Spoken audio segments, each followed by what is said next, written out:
quality content wins now. You Yeah. can't hack the system. I think you just have to crack on, believe in yourself and go and do it. Your ability to be agile has never been more important. The right thing to do to say goodbye to a customer is usually because... Welcome to this special episode of Content in Business, where we take the best bits and tips from the last 3 months of 2024. It's an episode packed with inspiration. We'll include which episode each clip is from and provide links to all of the episodes in the show notes.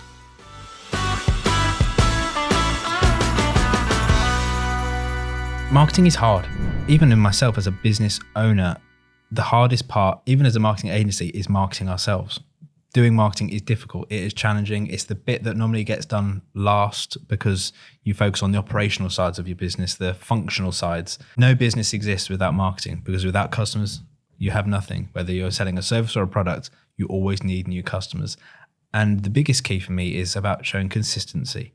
So we'll be showing up every week with a podcast, with content, and we'll be demonstrating to you as we grow how being consistent, being brave, being courageous, and putting yourself in front of cameras as required, talking openly, giving value will really resonate with people. It's a bit like I spoke to you, didn't I? It's about a really heavy wheel. We're just starting pushing it today, but that wheel will get lighter and it will gain momentum as we keep going. And that is what will help all of you succeed. So you don't want a business that you sell something, but you have to convince them that they have the need. You want to go after people that have the need in the first place and know they have the need, because it just makes it 100 times harder. So, yeah. The opportunity with those people is to find a way to make them aware of the need. Again, I work with people that are, that safety companies, for instance, and you mention this safety product to someone and they groan, but obviously if there was a government incentive to raise awareness of the dangers of the consequences of not having this product, it's suddenly, you can start to flip the switch in people's mind to start thinking, actually, I do need to care about this, But of course, that's a longer burn. That's a slower process. That's investment that sometimes you can't even make. It needs to be the government or something like that, driving awareness and things like that.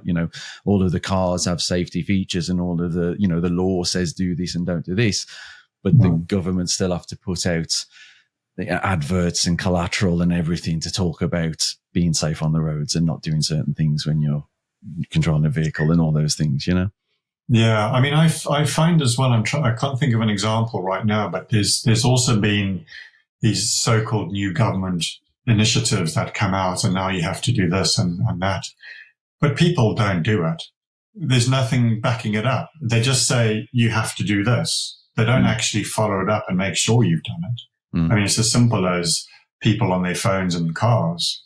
They're not proactively checking that people are not using their phones in their cars, for example, and there's other examples, but there's no, it's just like, here's a document. These are the checklists that you have to do. But there's no follow-up or anything like that to make sure that people... So I've noticed that definitely over the last few years, that these schemes come out and then people try and jump on the back of them and go, oh, the government's saying this, you have to do this. Like GDPR. GDPR is a prime example. Yeah. We all thought, oh, great, we're not going to get any spam. Yeah, well, that didn't make any difference at all. Yeah. Yeah. Do you remember the dark days of SEO where you could say... I remember this quite vividly. I mean, this showing my age, when I think Britney Spears was the most searched term in Google at the time, and people would create pages with the word Britney Spears in white on white as an image, and there'd be Britney Spears, because they thought that was a hack. Hacks don't work anymore. Yeah. The platforms, I'm sure they're applying AI into their platforms as well in terms of how Google work, but they will be quality content wins now. You can't hack the system by putting the right keywords. What you think the right keywords are on the right pages and the right frequency, that just doesn't work anymore. Well, you know what? People started to think that those hacks didn't exist anymore. But actually, what has been existing is still hacks in a way. Instead of putting Britney Spears over and over again in the footer or the bottom of the page, white on white, hidden away like that, search engines clocked on and they started to push pages down that did that. So people said, oh, I guess we've got to actually write this content. But they've effectively done the same thing, is that they will say, here is an article about Britney Spears. Britney Spears does this, and Britney Spears is this age, and Britney Spears is, and it's just Britney Spears over and over and over again. And then even when the search engine says, okay, you're still doing the same thing, you're just saying Britney Spears a load across your page, there started to be like a sweet spot. Yeah. So this, again, the hack's still going on. This sweet spot of people going, okay, well, it's got to be, 70% of the page has got to have the keywords on, or something like that. Still hacks of a sort. And what it means is that you might have great content and you're using the keyword frequency rule. And then there's another website or a competitor or whatever that's got poor content and they just using the same tactics as you. So how do you stand out from the poor website when you know that your content is better? It all will come down to, have you answered the question that the person searching on the likes of Google was looking for? If you do that, you win. And we're going to also give some advice on what that sort of content should be. So Google have recently released their helpful content update. And what that does is it's AI powered. And it actually, rather than going to a site and having a look if the content, if the keyword appears enough times to think that it's relevant to what the person searched for, it will just actually go to the site now and read the content. And so your site will get shown in a search results page if the content on it actually answers the question, not just does it seem like the words you're using are related to that question, so maybe it does answer it, but actually does it. And this is where we talk about the developments of AI, understanding a little bit more, being able to read and digest information a bit more. That's how they're using it now. So Google will go and it will look and actually does it answer the question? And if it answers the question, then regardless of the number of keywords or refinement or layout of page or anything, and again, like I say, there's nuts and bolts that you should be doing on your website. It should be digestible, should be able to perform, but does the content answer the question? And that is what is going to make a difference as we go forward in SEO. In 2009, the world became addicted to catapulting birds at pigs. In 2012, they became even more addicted to Candy Crush Saga, which has been downloaded almost 3 billion times. It's nuts, isn't it? I think with those questions, they're easier because you can picture where you were playing the game. Like I was in Manchester with Jenny for one. I remember being in my house in Kenilworth playing Candy Crush, which came after. So that was a bit easier. There you go. There we go. Always good to learn a little fun fact. That's a bit of trivia for everyone. It's always fun with Si and Rob. Fun with Si and Rob. Let's get that written on a t-shirt. Yeah. Forget content in business t-shirts. No. We get Fun with Si and Rob t-shirts. All right. Stay true to your purpose, because everything hangs off that. It makes decisions easier and spending money easier. Know that things don't stay forever. Downtimes don't stay forever. I think we have a little mantra here, which is there's never been a problem that hasn't been solved. Anything in our lives, in work, if you think about it, we're still there. Somehow we solved the problem. So, downtimes don't last forever. Thirdly, I think your ability to be agile has never been more important. I think we're in a changeable world. That's not going to, as technology is advanced, we're all having to play catch up all the time. And you need to be as nimble as possible. I think speak to, over the years, various businesses who whatever worked once upon a time, and you've sensed this frustration, which is, but it was going so well. It's going so well. And people don't want to change their habits or what worked before. It's not your fault.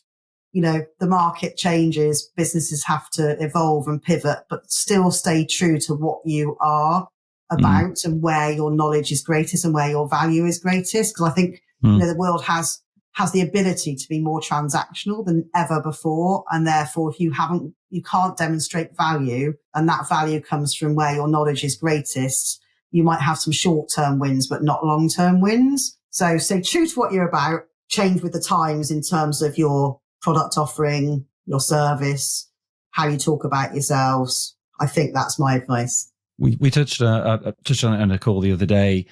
On the micro level, things are always changing. But on the macro, generally things are the same. You know, there's always something going on in the world. There's always going to be some crisis of some sort. Right.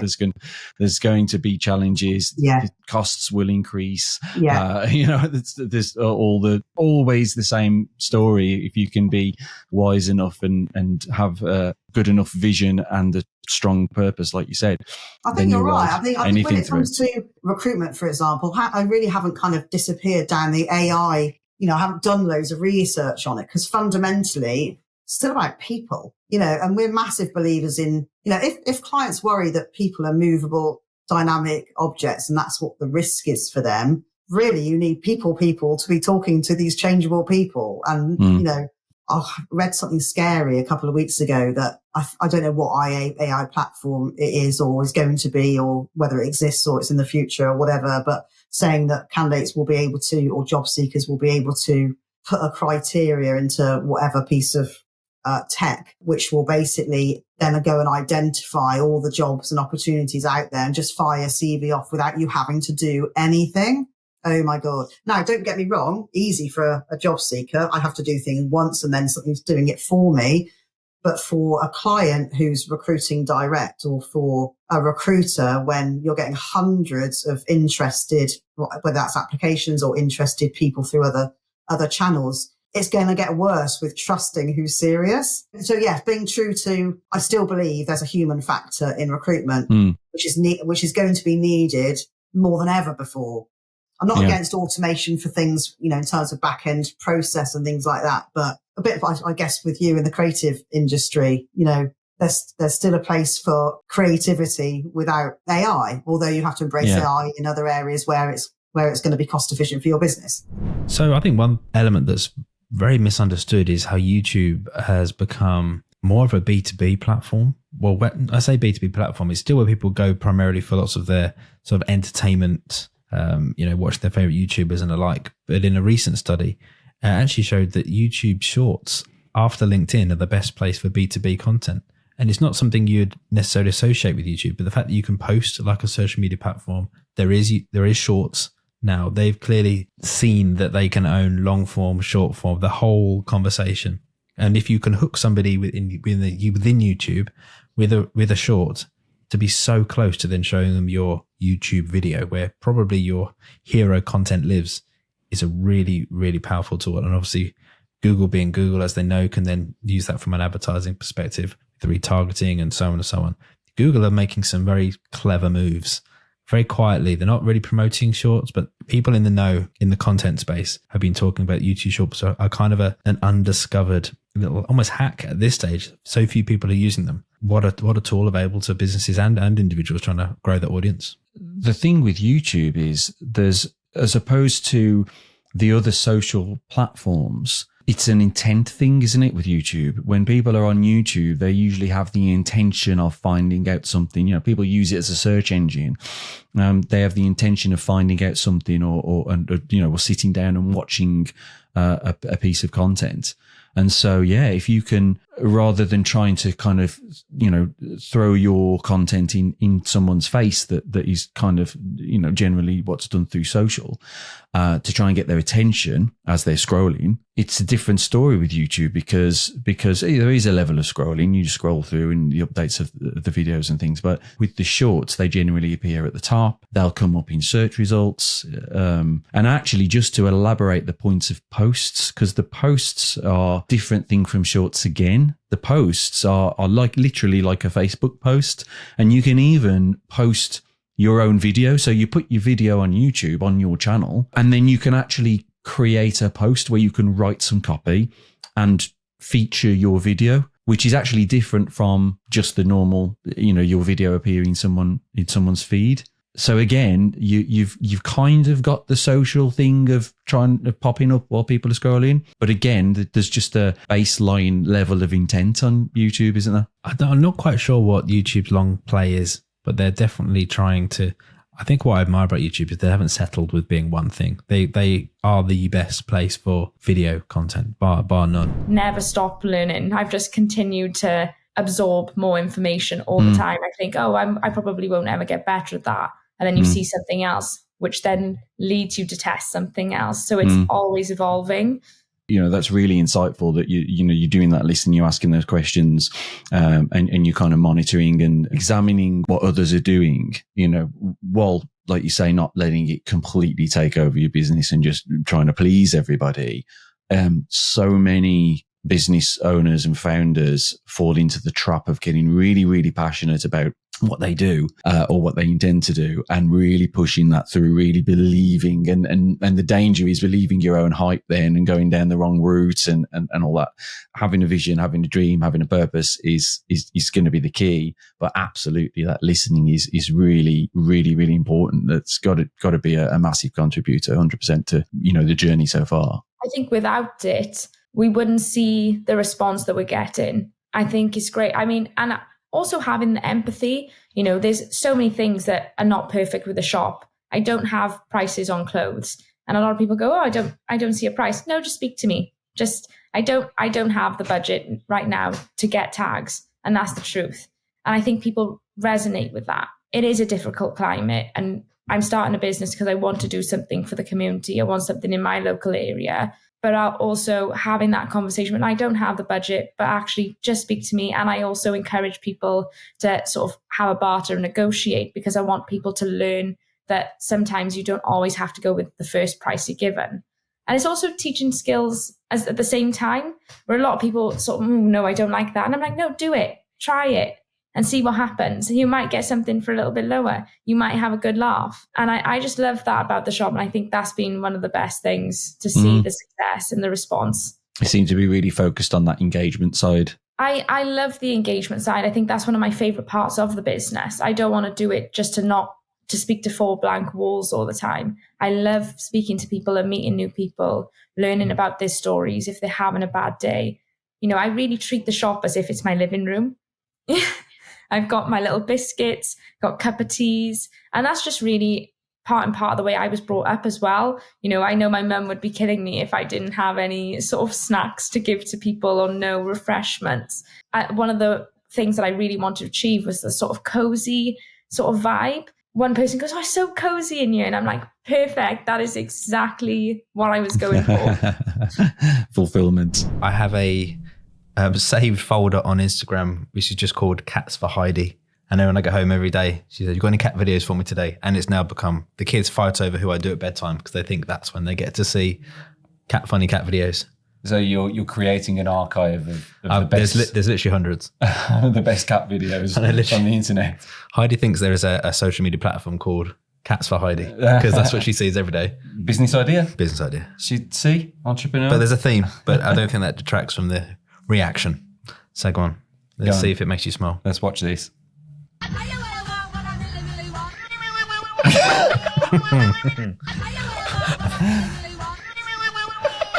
Right. Yeah. So the thing is, I've seen my reaction will be less because I've seen that 5 times a night. That's the same for me as well. The same for me. So if for those listening, it's a cat.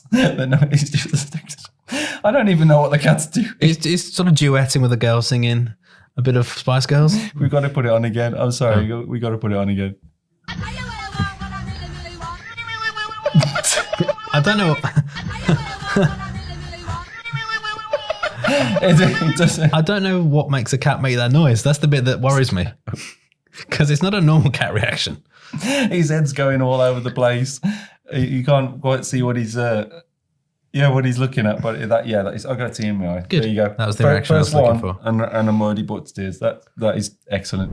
And it's kind of the basics that I personally believe that every person should, and we always come back to again. It's respect. It's it's having manners. It's being humble when you've made a mistake. It's saying thank you when you've appreciated something. I mean, for me, they're non-negotiables. You're never going to find people that are exactly the same as you. If you do, you win. I mean, there's people we've worked with for I must be talking like 7-8 years because we completely align. There's a respect that we don't even need to communicate very often because they respect me, I respect them.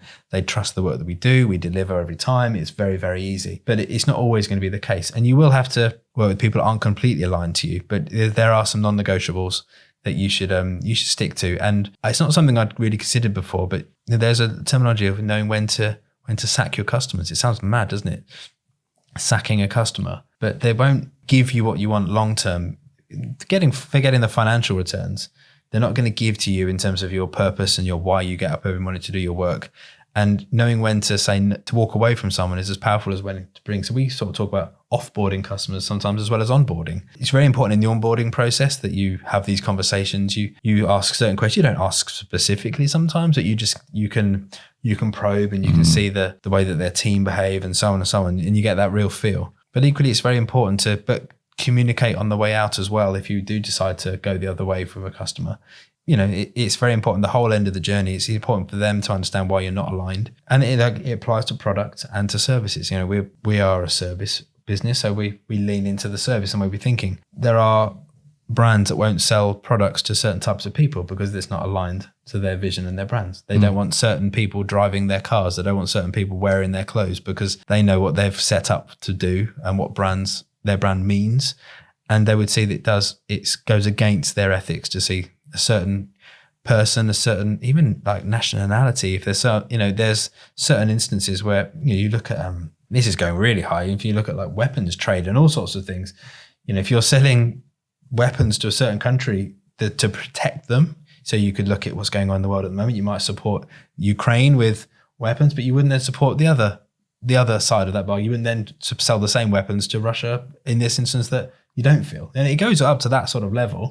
The business is business. It gets bigger and it gets smaller. It gets values. Values. Equally, some people would people politely ask certain customers to leave their restaurant because of the way they're behaving inside, because they're not aligned to their values. It goes from the smallest transaction to the biggest. Where you win is by being true to those values. Being brave sometimes to speak out when people don't. And remember that the reason that it's the right thing to do to say goodbye to a customer is usually because the time that you're spending trying to maintain a broken relationship or a relationship doesn't work is cost consuming because it's time, and time is money, especially in a service business when you're working for certain hours for a client, and that's the basis that you're potentially paid on. The more time you spend, the more money it costs you, the more it erodes your margin than when you make from that client. So you could keeping that client on board, even if they're a big client, could actually be a false economy. Yeah, and it's also to the detriment of your clients or customers that do align. Yeah, there's that part to consider as well. So yeah, why should the difficult customer get more time than the easy customer? Yeah, believe in yourself, and to kind of really make sure that you try and take all the noise around you away, because so many people, whether it's online, whether it's, LinkedIn content, whether it's friends and family, whether it's ex-colleagues, ex-bosses, everybody has an opinion and everybody wants to tell you something about how to do something that perhaps they've done a certain way whenever over their careers. And I think it's really important to take that noise as low as you possibly can and just focus on what you want to. You don't want to go out there and create a brand that already exists, right? You don't want to go out and create something that is there and copy somebody else, in essence. Yeah, don't get me wrong. Take some advice, listen to people. But when you're on this journey of setting out and building your own brand, you've got to ultimately believe in yourself and what you're doing. Otherwise, it doesn't really matter what anybody else is going to say. If you don't believe in number one, you're not going to make it work. So that would be my biggest piece of advice. Listen to number one, believe in yourself, be brave, and take the leap. Yeah, it's funny what you said there about, you don't want to be like somebody else. I've heard a really great quote of, if you just take from one person, it's stealing. But if you take from everybody, it's research. And that's what I would recommend to people when they're starting. You just look at the industry, look at everything, and you can take from everyone. That's research. If you just take from one business or want to be like them, that's just stealing, and that won't get you where you want to go. Yeah, you can burn hours, days, weeks and months in doing all that type of stuff. And, I've fallen foul of that previously. And I think you just have to crack on, believe in yourself and go and do it. What's the worst that can happen?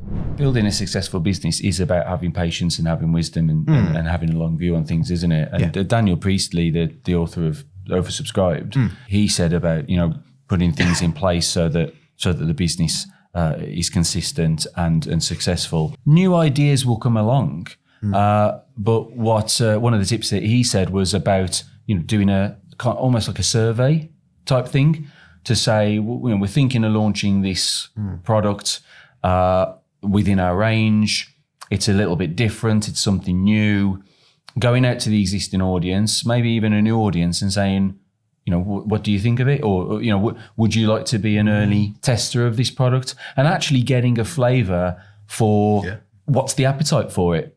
Because if it's a tumbleweed, then you go, okay, maybe that's not a good idea. Maybe we shouldn't risk our business by kind of, going down this route. If you've got a good appetite there, it's something that you can potentially move into. But again, it's a very considered approach rather than snap judgments. And there's zero ego in that decision, because if there was ego at play, they would have done it regardless. Yeah. My idea is the right way.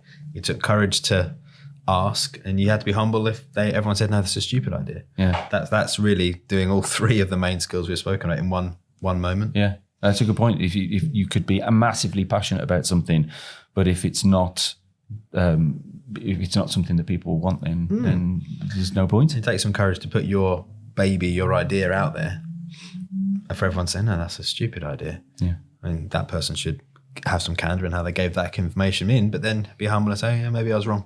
Yeah. But if you didn't, if you weren't courageous enough to ask your audience in the first place, you could have had a great idea which you never saw off the ground because you weren't willing to, let alone start it, but at least ask, is it a good idea? Yeah. Profit is not a dirty word. And I think one thing I have learned with all this is you've got to work out your margins and make sure that profit's there all the time. It's hard to do. It is really hard to do. That's why not everyone runs businesses. And that's why I still look and think, well, I can do better. I can do more. There's a way I can progress this business and make more money. Whereas somebody might look at me and go, well, you're really successful. Well, for me, I'll look and go, well, I don't really see that as success. I see this as like, I'm still on the journey of like progressing, if that makes sense. Profit is not a dirty word, and don't be afraid of making your margins and standing your ground and actually walking away from jobs. I've had jobs where people want you to do it for X amount of money. You can go, before, when I first started, it's like, yes, I'll do it because I need the money. You need to build your business. When you actually stand back to say no, because I value my own time and money, I value myself and my business and everything I do at this, and you're asking me to do it for less, I'd rather walk away. And not be in the rat race to do things for nothing. And I think I find that with the work we do, a lot of the time it's like, oh, these guys are doing it cheaper. Well, at the time, sometimes you'll look and go, yeah, okay, I can lower my price. But actually, once you start being established in business, you shouldn't be. If you value your cost at that's what you should push forward. And I think the only way you can progress business is by actually standing by that and doing that. 100%. And not being afraid to make profit, because that's the key in a successful business. Yeah, you're absolutely right. I think that key message there really is that value. If you know that the value is not in terms of value, cheap value, it's quality value. It's the complete flip side of it, and that's usually the anchor that people place. Is it a price thing or is it a quality thing? You can be a business that's focused on price, but inevitably you will have to be the kind of business that offers low quality. If you're a business that focuses on quality, then you can command that higher price because it's value. It's the value in the quality that people are paying for. I think that's the key thing. It's making sure the quality is there no matter what, and being prepared yourself to take the hit, because sometimes if it's not right, you've got to, in business, you've got to take that hit to make sure it's right, because you do a crappy job for one client, you're only as good as your last job. And again, it's quite a cliche thing, but it is. If you do a really bad job for that client, they will never book you on again. You do a good job for that client, you may have 10 bookings ahead, and that might cost you money to do that. And for me, it's cost me a fortune over the years just making sure. And you take losses. You have people roll on you and all that kind of thing. So that's the key point I would make is just don't be afraid. If you're good at what you do, the money will follow. And I'm a stickler for detail and not being afraid to stand your ground, although awkward sometimes in awkward situations. You go, no, that's the cost, and being prepared to walk away for your own, because you value yourself. Are you subscribed to stay up to date on future Content and Business episodes? While you're at it, follow Si McMahon and Content and Business across social media too.